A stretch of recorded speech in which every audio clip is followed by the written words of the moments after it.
श्रीगुरुदत्तात्रेयाय नमः।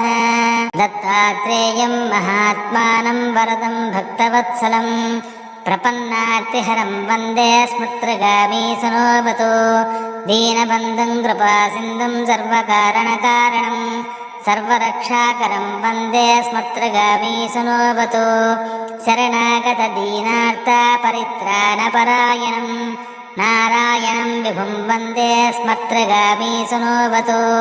सर्वानर्थहरं देवं सर्वमङ्गलमङ्गलं सर्वक्लेशहरं वन्दे स्मृत्रगामी सनोऽवतु। ब्रह्मण्यं धर्मतत्त्वज्ञं भक्तकीर्तिविवर्धनं भक्ताभीष्टप्रदं वन्दे स्मृत्रगामी सनोऽवतु।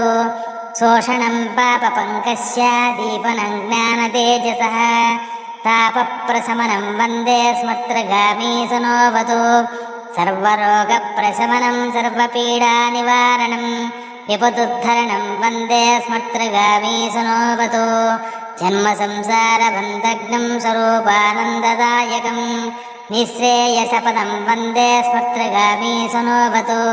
जयलाभयसक्कामादातुर्दत्तस्य यस्तवं भोगमोक्षप्रदस्येवं प्रवटे सकृती भवेत्।